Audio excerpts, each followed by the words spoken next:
When you hear the word capital, what comes to your mind? Money. Yes, but capital is beyond that. Capital goes beyond the financial aspect.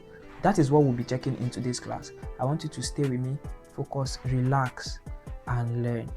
There are different aspects when it comes to capital, and many businesses have failed because they failed to look into this aspect of capital.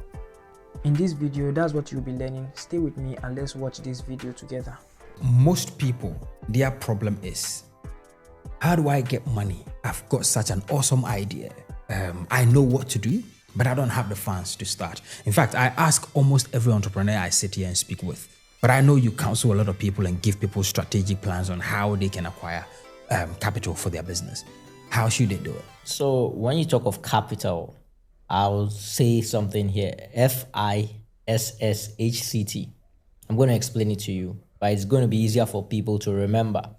So F talks of the financial capital. And I think that's where many people focus on the money.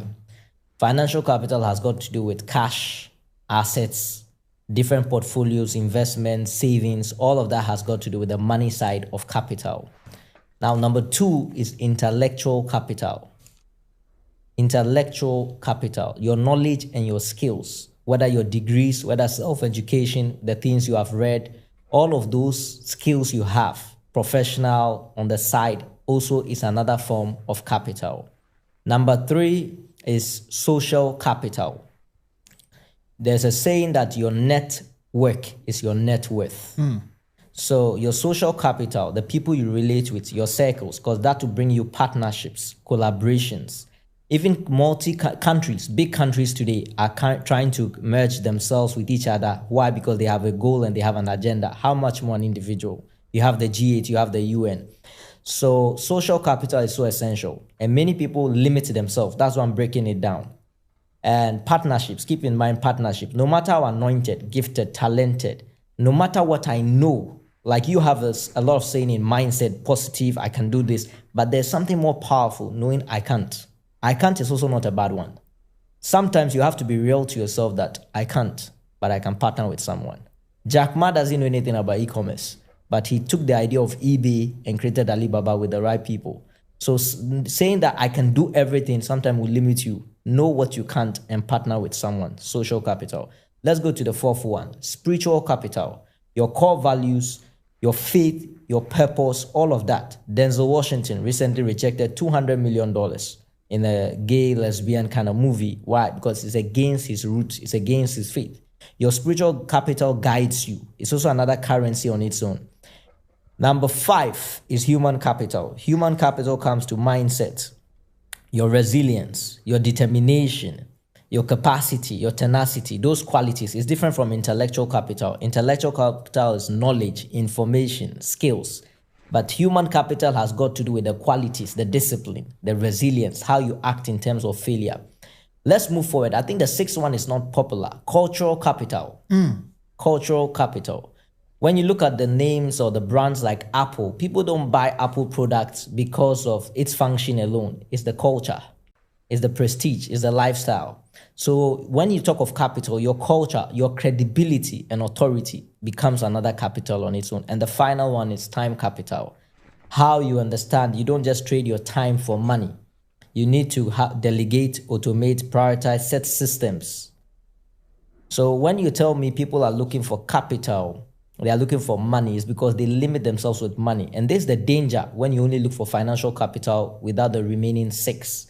You exhaust the money, you blow the money, because there are some things your contacts are supposed to help you.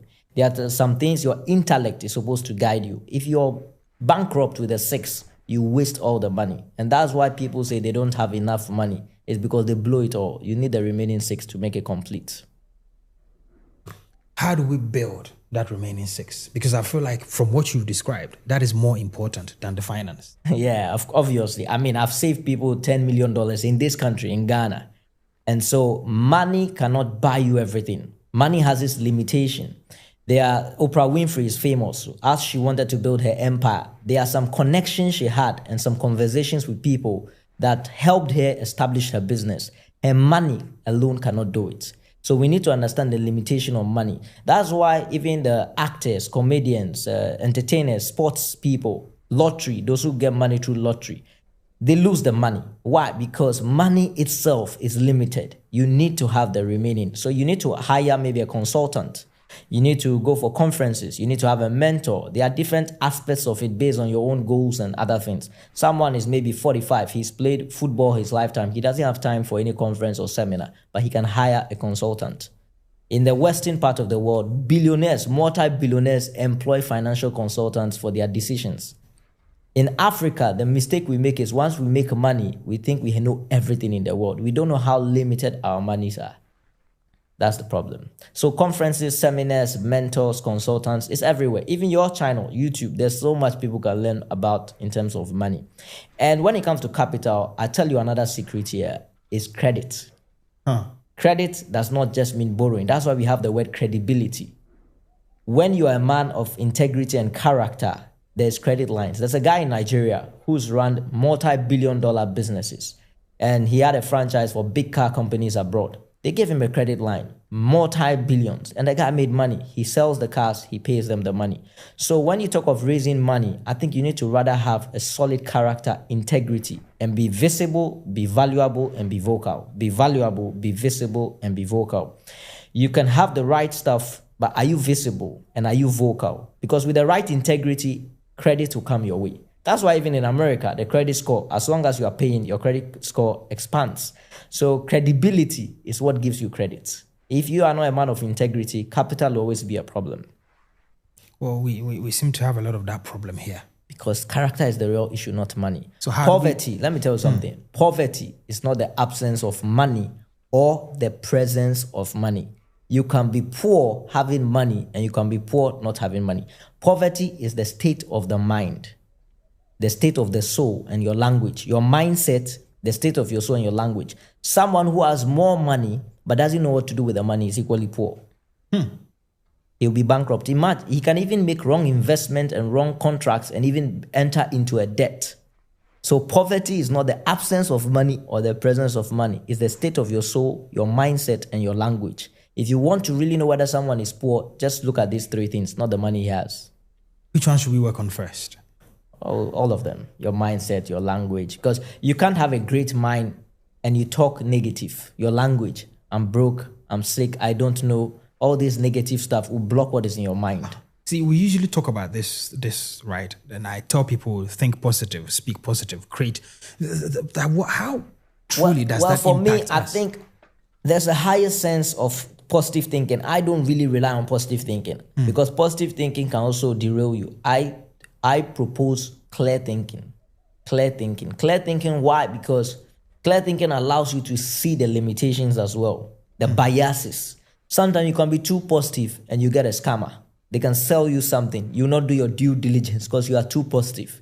And you can be negative as well. So have clear thinking. Clear thinking lets you see the angel. It also lets you see the devil. Clear thinking. Clear thinking means you are rational, you are logical, you are unbiased. You are not letting your emotions cover your mind. Neither are you allowing your mind cover your emotions. So clear thinking. Because when you go with positive thinking, I know a lot of people have lost hundreds of millions of dollars, $50 million because of positivity. They were too positive about some things. So they didn't put in the right measures and they blew the cash. Well, I guess you still got to do your due diligence. That's what I'm saying. So positive is dangerous and negative is dangerous as well. Because positive can blind you, negative can limit you. So you think clear thinking is the balance? It's the balance. It's the balance. It's the balance. You know, it's the balance of everything in life. Whether you're talking to your spouse, you're talking to your partner, you're talking to your business, be unbiased, clear thinking.